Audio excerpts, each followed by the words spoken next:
Army chief سے business مینوں کی میٹنگ۔ جاوید چودھری لکھتے ہیں، گور اجاز چنیوٹی شیخ فیملی سے تعلق رکھتے ہیں۔ دادا زمیندار تھے لیکن یہ 1947 میں کراچی شفٹ ہوئے اور کاروبار شروع کر دیا۔ والد اجاز شیخ اجاز احمد جوان ہوئے تو دادا نے 1 مربع زمین بیچی، بیٹے کو 50,000 روپے دیے اور خود ریٹائرمنٹ لے لی۔ والد نے کاروبار شروع کیا اور کمال کر دیا۔ یہ 2 دہائیوں میں ارب پتی بن گئے، سینیٹر بھی بنے اور 18 سال چیمبر کی سیاست بھی کی۔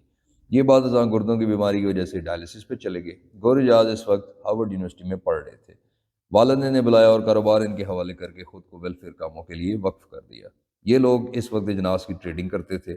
گور اجاز نے یہ کاروبار سنبھال لیا۔ 1991 میں کراچی کے حالات خراب ہونے لگے تو والد نے انہیں لاہور بھجوا دیا۔ گور اجاز نے لاہور آ کر 5 ٹیکسٹائل ملز لگا لیں۔ یہ اس کے بعد ریل اسٹیٹ میں آئے اور 30,000 ایکڑ پر لیک سٹی بنا دیا۔ ایپٹما کی سیاست میں آئے، باڈی بنائی، حکومت کے ساتھ مذاکرات کیے اور پاکستان کو ٹیکسٹائل ایکسپورٹر کنٹری بنا دیا۔ یہ اس وقت بھی پاکستان کے 12 بڑے بزنس مینوں میں شامل ہیں، لیکن ان کا اصل کمال ویلفیئر ہے۔ یہ 17 برسوں سے جناح اسپتال میں مریضوں کے لیے مفت ڈائلسس کرا رہے ہیں۔ اس سہولت سے سال میں 50,000 مریض فائدہ اٹھاتے ہیں اور اس پر گور اجاز کے 30 کروڑ روپے خرچ ہوتے ہیں۔ یہ اس کے ساتھ ساتھ جناح اسپتال کے مریضوں، لواحقین اور عملے میں روزانہ کھانے کے 10,000 پیکٹس بھی تقسیم کرتے ہیں۔ ان میں ناشتہ، لنچ اور ڈنر شامل ہوتا ہے، اور یہ کام بھی یہ 16 برسوں سے کر رہے ہیں۔ یہ اس کے ساتھ ساتھ یتیم خانے، اسکول اور راشن کی اسکیمیں بھی چلا رہے ہیں۔ اب سوال یہ ہے کہ گور اجاز اس طرف کیوں اور کیسے آئے؟ اس کی وجہ بہت دلچسپ ہے۔ یہ 2008 میں 10 ارب روپے کے مقروض تھے۔ انہوں نے دعا کی کہ اگر اللہ تعالیٰ نے مجھے قرض سے نجات دے دی تو میں اپنی کمائی کا 50% اللہ کی راہ پر خرچ کروں گا۔ اللہ تعالیٰ نے یہ دعا قبول کر لی۔ یہ 2016 میں قرض سے نجات پا گئے، اور پھر وہ دن ہے اور یہ دن، یہ اپنی آمدنی کا آدھا حصہ اللہ کی راہ میں خرچ کر دیتے ہیں، اور اس کے بدلے اللہ انہیں ہر قسم کے مسئلے اور مصیبت سے محفوظ رکھتا ہے۔ گور اجاز عمران خان کے بہت بڑے سپورٹر اور فائنینسر تھے، لیکن 2021 میں علیم خان کی وجہ سے اختلافات پیدا ہو گئے اور یہ عمران خان سے دور ہو گئے۔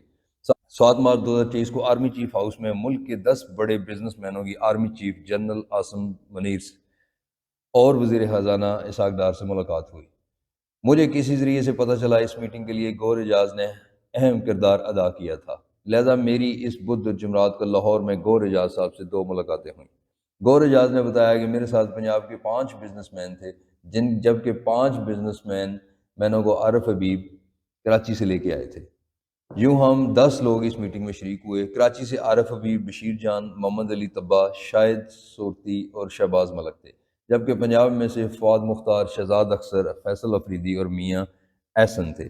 میں نے پوچھا، آپ آرمی چیف سے کیوں ملے؟ ان کا جواب تھا کہ پاکستان معاشی طور پر تباہی کی دہانے پر کھڑا ہے۔ ہم 10 لوگ یہ محسوس کرتے ہیں کہ پاکستان کو اس وقت ہماری ضرورت ہے۔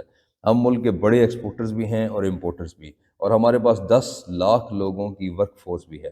ہم ریاست کو یہ یقین دلانا چاہتے تھے کہ ہم ان حالات میں ملک سے باہر نہیں جا رہے، ہم ملک کے ساتھ کھڑے ہیں۔ دوسرا، ہمارا خیال تھا کہ ہماری ملاقات کے بعد بزنس مین کمیونٹی کے اعتماد میں اضافہ ہوگا۔ چنانچہ ہم نے آرمی چیف سے رابطہ کیا اور ہمیں مثبت جواب ملا۔ میں نے پوچھا، آپ حکومت کے پاس کیوں نہیں گئے؟ یہ ہنس کر بولے، حکومت عمران خان کی ہو یا پی ڈی ایم کی، یہ فیصلہ سازی میں مار کھا جاتی ہے، جبکہ معیشت فوری اور ٹھوس فیصلوں کے بغیر نہیں چل سکتی۔ معیشت میں آج اور ابھی بہت اہم ہوتا ہے، جبکہ سرکاری فائر بریگیڈ میں پانی بھروانے کا عمل بھی 6 دن میں مکمل ہوتا ہے۔ چنانچہ جنرل باجوہ ہوں یا جنرل عاصم منیر، ہم بالآخر فوج کے پاس جانے پر مجبور ہو جاتے ہیں۔ میں نے پوچھا کیوں؟ یہ بولے، مثلاً پاکستان کی میجر ایکسپورٹ ٹیکسٹائل ہے۔ ہم نے 2021-22 میں $19.5 بلین کی ٹیکسٹائل مصنوعات کی ایکسپورٹ کی تھی، اور یہ ہمارے پوٹینشیل کا آدھا ہے۔ ہم بڑی آسانی سے اسے ڈبل کر سکتے ہیں، لیکن ٹیکسٹائل کے لیے کپاس چاہیے، اور پاکستان میں کپاس کی پیداوار تیزی سے کم ہو رہی ہے۔ ہم ہر سال باہر سے $4 بلین کی کپاس منگواتے ہیں، اس کا دھاگا اور کپڑا بنتا ہے اور پھر گارمنٹس بن کر ایکسپورٹ ہوتی ہیں۔ چنانچہ ہمارے ہاں اگر کپاس نہیں ہوگی تو ایکسپورٹ رک جائے گی، اور کپاس خریدنے کے لیے $4 بلین چاہیے، جبکہ ہمارے مالیاتی ذخائر $3 بلین سے بھی کم ہیں۔ لہذا پھر کاروبار کیسے چلے گا؟ ہم 10 سال سے حکومت کے دروازے پر ٹکرے مار رہے ہیں۔ اب ملک میں کپاس کا نیا بیج آنے دیں تاکہ ہم اپنی ضرورت کی کپاس پیدا کر سکیں، ہمیں باہر سے نہ منگوانی پڑے۔ لیکن وفاق ہمیں صوبوں کے پاس بھجوا دیتا ہے، اور صوبے ہمارے پاس اتھارٹی نہیں ہے کا جواب دے کر ہمیں دوبارہ اسلام آباد روانہ کر دیتے ہیں۔ ہم پھر کیا کریں؟ دوسرا، ہم ہر سال $6 بلین کا تیل منگواتے ہیں، جبکہ ہم بڑی آسانی سے ملک میں کارن، سورج مکھی، کینولا اور سویابین لگا کر یہ $6 بلین بچا سکتے ہیں۔ مگر حکومت ہمیں پلہ نہیں پکڑاتی۔ ہم نے اس دن یہ حقیقت آرمی چیف کے سامنے رکھی اور فوری طور پر فیصلہ ہو گیا کہ حکومت ہمیں زمینیں اکٹھی کر کے دے گی۔ ہم باہر سے کمپنیاں لے کر آئیں گے اور ملک میں کارپوریٹ ایگریکلچر فارمنگ شروع ہو جائے گی۔ سعودی عرب، قطر اور you a E us sector میں سرمایہ کاری کے لیے تیار ہیں، مگر یہ حکومت کے ساتھ کام نہیں کرنا چاہتے۔ یہ بھی ہماری اسٹیبلشمنٹ سے گارنٹی مانگتے ہیں، اور ہم نے یہ حقیقت اس دن بتائی۔ بالکل اسی طرح مائننگ اور آئی ٹی میں بھی بے تحاشا پوٹینشیل ہے، اور چین اور عرب ممالک ان سیکٹرز میں بھی سرمایہ کاری کرنا چاہتے ہیں، مگر ملک میں سیاسی استحکام نہیں ہے، لہذا کام کیسے ہوگا؟ میں نے پوچھا کیا میٹنگ میں کوئی سیاسی گفتگو ہوئی تھی؟ یہ قطعی لہجے میں بولے ہرگز نہیں، ہمارا ایجنڈا صرف معیشت اور بزنس تھا۔ تاہم بشیر جان محمد ڈالڈا کے مالک نے اسحاق ڈار سے اتنا کہا کہ آپ الیکشن کرا دیں، سیاسی استحکام کے بغیر ملک نہیں چلے گا۔ میں نے یہ سن کر بشیر جان سے پوچھا تھا کہ اگر پی ڈی ایم الیکشن جیت گئی تو کیا عمران خان نتائج مان لیں گے؟ میرے اس سوال کا کسی کے پاس کوئی جواب نہیں تھا۔ میں نے پوچھا آرمی چیف کا اس پر کیا رد عمل تھا؟ وہ بولے انہوں نے کوئی رسپانس نہیں دیا تھا۔ میں نے پوچھا کیا اسٹیبلشمنٹ موجودہ حالات سے پریشان ہے؟ یہ بولے آرمی چیف نے ہمیں قرآن مجید اور حدیث کا حوالہ دے کر بتایا انسانوں اور قوموں پر ایسے مشکل وقت آتے رہتے ہیں، اللہ تعالیٰ وقت پھیرتا رہتا ہے، ہم بھی بہت جلد اس مشکل سے نکل آئیں گے۔ مجھے ان کی گفتگو سن کر محسوس ہوا کہ وہاں بھی تشویش موجود ہے، لیکن پریشانی نہیں ہے، یہ لوگ پر امید ہیں۔ میں نے پوچھا کیا Ishaq Dar I am F کی وجہ سے پریشان تھے؟ یہ بولے جی ہاں، ان کا کہنا تھا کہ تمام شرائط ماننے کے باوجود آئی ایم ایف ہماری ناک رگڑوا رہا ہے، اور جب تک یہ معاملہ نہیں نمٹے گا ہم قرآن سے نہیں نکل سکیں گے۔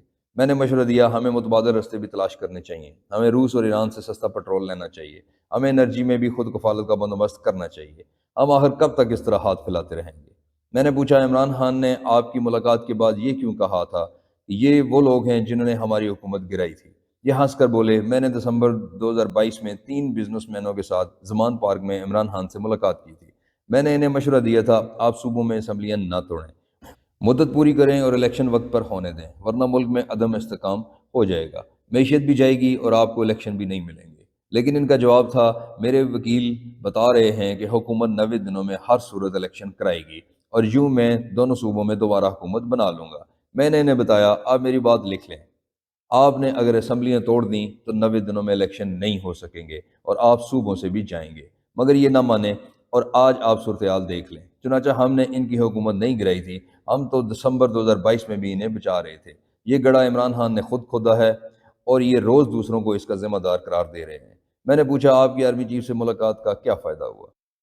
یہ ہنس کر بولے بہت فائدہ ہوا، بزنس مین کمیونٹی کے اعتماد میں اضافہ ہوا، پنجاب حکومت نے 45,257 ایکڑ زمین اکٹھی کر کے فوج کے حوالے کر دی، نوٹیفیکیشن جاری ہو چکا ہے، اب ہم اس زمین پر غیر ملکی کمپنیوں کے ساتھ جوائنٹ وینچر کریں گے، زراعت ترقی کرے گی اور ہم کم جناس میں خود کفیل ہو جائیں گے، اور اس سے اربوں ڈالر کا سرمایہ بچے گا۔ میں نے پوچھا عمران خان کا ایشو کیا ہے؟ یہ ہنس کر بولے یہ بہت جلد دوسروں کی باتوں میں آ جاتے ہیں۔